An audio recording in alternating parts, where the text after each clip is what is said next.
Chapter 7. The Great River. Nearly a week has come and gone. Ruana and company were well down the road. Little of interest or importance has happened save the usual occurrences of life outdoors and the bantering that was common among them. They had been riding along the Great River ever since they had left the cliffs. We joined them there. Where are we? I have never been this far from Kiplar, Ruana wondered. Based on the map, Corbett started, as he was looking at the map.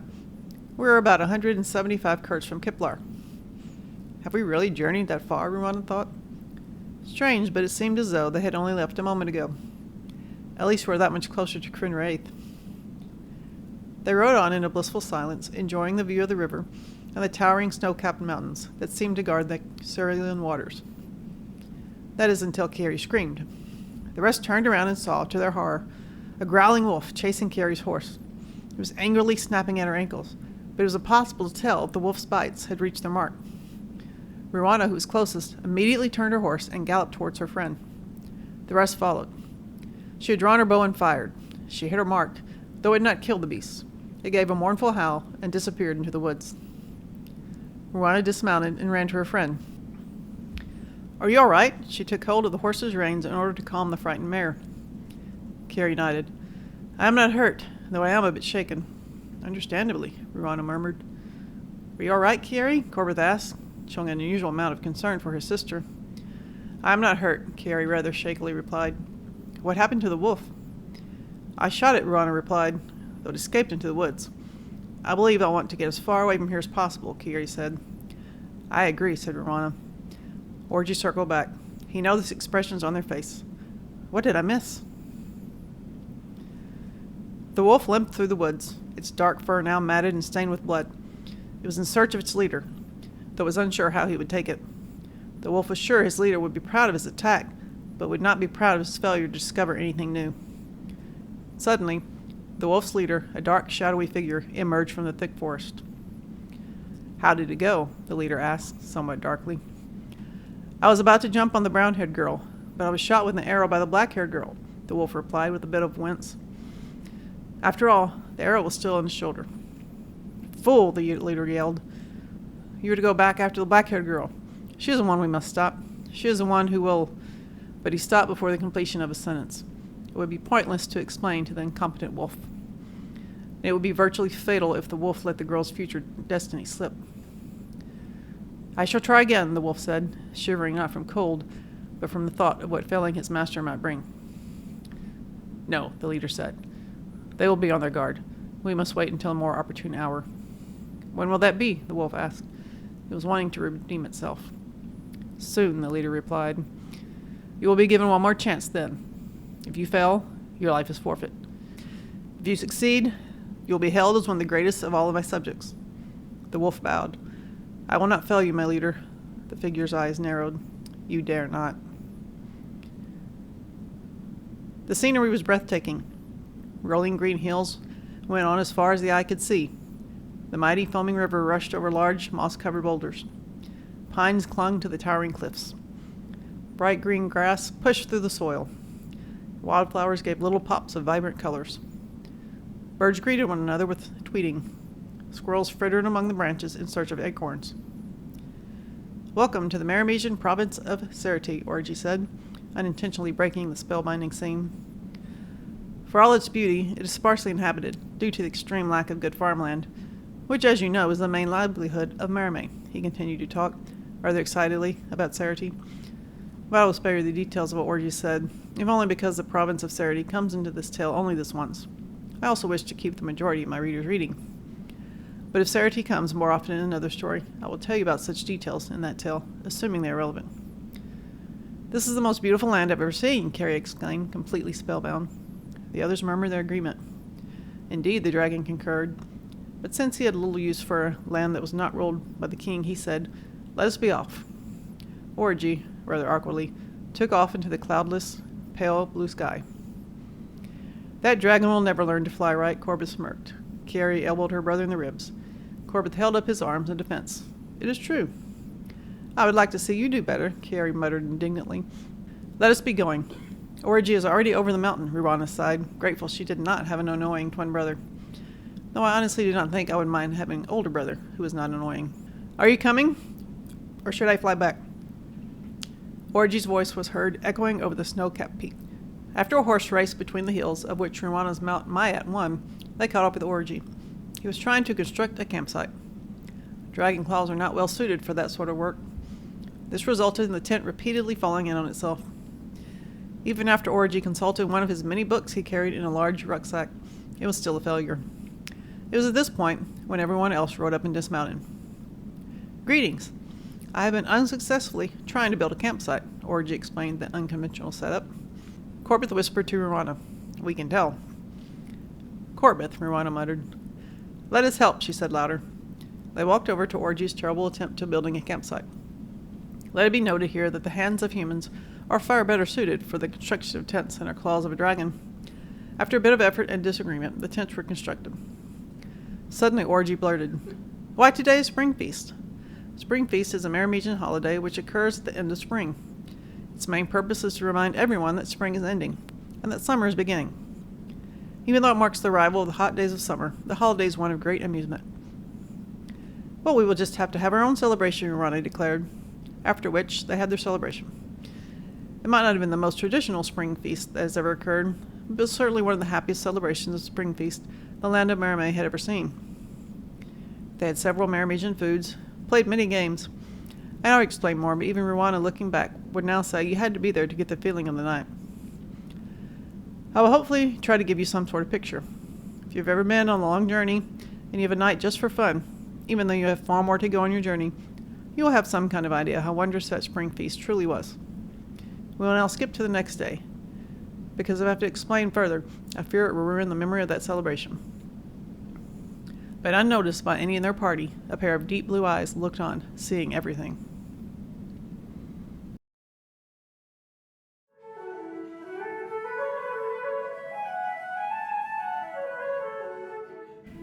Chapter 8.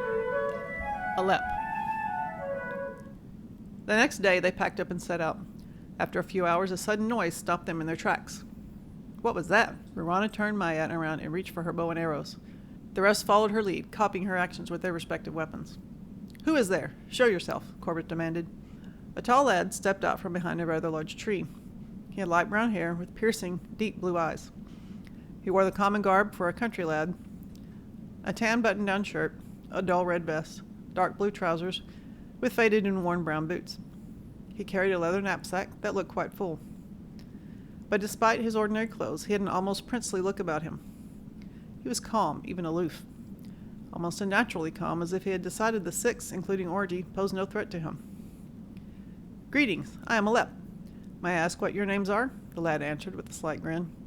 He knew their names, but it was of great importance to function as though he did not. What are you doing here? Corbett ignored Alep's question. His expression had not changed. Just as father said they would be, Alep thought, then said, I was walking along the trail last night and heard a lovely flute playing. Not that odd that someone would be playing flute out in the dark in an area that is so sparsely inhabited. I walked toward the noise since I was curious to see its origins. I quite enjoy good music, and whoever was playing sounded very skilled. As I approached, I heard you talking about the land of the king. I too follow the king, so I decided I would try to join your group in the morning, since it was obvious you were busy. So I went to sleep where I was. In the morning you were gone, and I followed your tracks here. That slight grin grew even bigger. Which one of you was playing the flute? It was dark, so I could not tell. It was I, Ruana answered. You're quite talented, the lad complimented. I play violin. It would be a great pleasure to play with you, based on what I heard last night. But alas, I do not have it with me. Thank you, Ruana replied. Perhaps someday. Wait here, Alep, while we talk. The ever-suspicious Corbett's voice dripped with doubt and sarcasm. The six walked about 5 miles away, far enough away to be out of earshot, close enough to keep an eye on this Alep, Corbett thought. What do you think about him? He seems nice enough, Carrie said. I like him, Ruana chimed in. Why? Because he thought you could play flute? Corbett smirked. You say that as if I cannot, Ruana replied, deadpan. She raised an eyebrow and said with a twinge of challenge in her tone, I would like to see you play it better. And you not think it is odd that a person would just appear out here? Especially since I cannot recall the last person we have seen on the road, Corbett said, ignoring Ruana's subtle challenge. He had tried to learn the trumpet, but that had failed miserably. And both knew the same would repeat itself if Corbett tried another wind instrument. though Corbett would never dare to admit it to anyone, much less Ruana, with whom he had an extremely competitive relationship. But the book says the king's followers always stick together. If one falls, then his friends help him back up. Never leave a true friend alone or in a lurch, Ruana paraphrased from the book. She thought about asking why he had no problem with Doran and Havia, but decided to leave it at that. Even Ruana knew that some questions were better left unasked, or at least delayed until asking. But the book does not say that about strangers, Corbett responded. May I make a suggestion before this goes any further, Orgy interjected. We let him join, and we keep our eyes peeled. I will even provide my dragon protection. What protection? That dragon gets scared of birds, Corbett thought. Then he said, How? Though I may not be the bravest of dragons, I still have dragon eyes. I would also be more than willing to allow Lep to ride on my back, Orgy replied. Dragon eyes are the best in all of Mareme. They can make out a robin from a cardinal at 100 miles in the sky. If you will do that, I suppose I will be fine with the Lep staying, Corbett reluctantly admitted. He also said this because he could tell he was at least currently far outnumbered. But since he wanted to see if he had any allies, he asked, What do you think, Doran, Havia? I'm fine with that, Doran said. I too am good with that, Havia agreed. They knew who Lep was. They walked back to where Lep waited. He sat on a large white rock with that ever-present grin, which was grating to Corbett's nerves. But strangely, Ruana found that grin quite charming. What did you decide? Lep asked, with an eyebrow slightly raised. He knew what their decision would be. You can join us if you want, Corbett punctuated every word. His face has an odd expression, Ruana thought. It looks like a cross between a smirk, a pout, and a look of something I cannot figure out. Anger, maybe? No, more of a resentment. But for what? Corbett never met a Lep before. What could it be? Maybe Kiari would have some idea of what is bothering her brother. What could it be? Why are you here? Doran whispered, shouted to Lep. We were told we would have to spend several weeks with them before you would show up. It was that night, and the rest had gone to bed. The Lep looked up at the starry sky. Those plans had to change. Doran's expression turned to one of confusion. Why?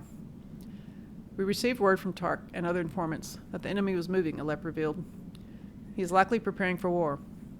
But no matter what his plans are, the king decided we must get Ruana, Kiari, and Corbett to Crenn Riaeth as quickly as possible. So he sent you sooner? Doran finished. Yes, Lep replied. Has anything else changed? Doran asked. No, Lep answered. You and your sister will remain with your grandparents as originally planned. What if the enemy... Doran started but could not finish a sentence. He knew what terror the enemy's army was capable of. It was the very reason he and his sister had to stay with their grandparents and not their parents. Fear not, Alep began. If the enemy or his army so much as destroy a blade of grass too close to your grandparents' house, we will send the hawks or dragons to bring you to Crenn Riaeth. That was all I needed to know. Doran bowed slightly and walked over to his tent. Alep lingered for a moment more, staring at the stars. All he knew of this journey was that it would somehow be the most important he had taken thus far, though he scarcely knew why. May I somehow complete this quest, he murmured. Then it was as if new strength entered him, and he knew he would complete his task.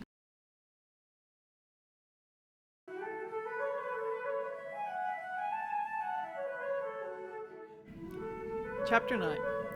Mr. Falat E. List, Stamp Collector. A week after Alep joined their mostly jubilant band, they ran into Mr. Falat E. List. Ah, Mr. Falat E. List. Never was there a more avid stamp collector in the realm of Mareme, or any of its adjoining lands. Nor was there a more crooked one. It was commonly said of List that his middle initial stood for extortion, and given his remarkable ability at it, I would not be surprised if that were indeed the case. However, he did have one redeeming quality. He had an interest in Crenn Riaeth. Unfortunately, it was merely for selling his wares, nothing more, nothing less. We should be getting close to one of the rest stops on the King's Way, Corbett noticed, looking at the map, as was his common practice. Hooray! Kiari cheered. She, as well as the others, had grown weary of sleeping on the ground in tents. Just then, a merchant's brightly painted wagon rolled to a stop in front of them. A short, rather rotund and pudgy man jumped out. He wore bright striped and spotted clothes, which used to be brightly colored, but had grown rather dull. His clothes were complemented by a rather old green hat that leaned slightly to the left. Hello, my friends, the man exclaimed in a loud, booming tone. Falat E. List's the name. Stamp collecting is the game. My card. Falat handed a card to Corbett, who was nearest him. After barely giving him enough time to read it, Falat snatched the card right back, and he continued. As you can see, I also dabble in antiques, various knickknacks, playthings, books, and other fine novelties. Doubtless he had given this sales pitch many times before. He ducked behind his horse-drawn wagon and pulled a lever. Out popped a display case that was about the same length as the wagon. As you can see, my wares are simply the highest quality in Mareme. What would you like? Books? Jewelry? Clothes? Whatever it is, I'm certain there is something here you simply cannot live without. He grinned, obviously thinking it was the most appealing of smiles, but it could hardly have been otherwise. Nothing, thanks, Corbett answered. Corbett was rather suspicious of anyone selling things in this manner, and in this location. It was, after all, a good day's journey to the nearest village. But Mr. List would not hear of it. He was desperate for a sale. Very few people lived here, a fact Follett was not aware of when he traveled through this part of Mareme. He may have been a good salesman, but he needed a few more maps in his wagon. But there must be something you want, Follett pleaded. Nothing, Corbett repeated. Corbett, this is getting mad, Carrie thought. In fact, everyone else but Follett had noticed. Carrie decided to interject before Corbett got any angrier. Thank you, but we want nothing, Carrie said. We're simply passing through. And where are you passing, if I may ask? Follett inquired. Crenn Riaeth. As if on cue, a moan ran through the little band. They did not like giving out their destination. Well, why did you not say so? The king has given me things to sell to those on his way.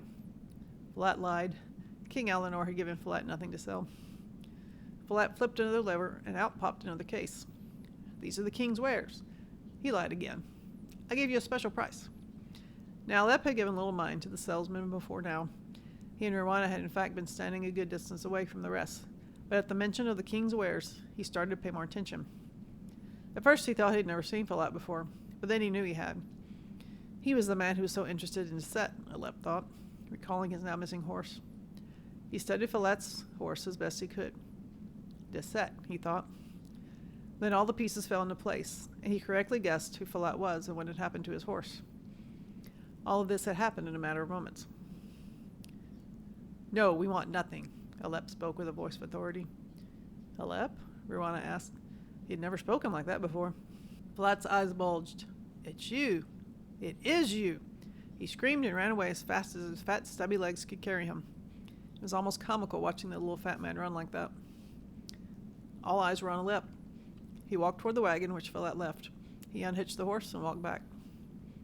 The horse is mine, he said. We thought Dissette here had escaped through an open gate, but apparently he stole her. He mounted Dissette and rode a few miles away, and called back. You are coming, are you not? Everyone else looked at him wide-eyed, mounted their horses, and slowly followed.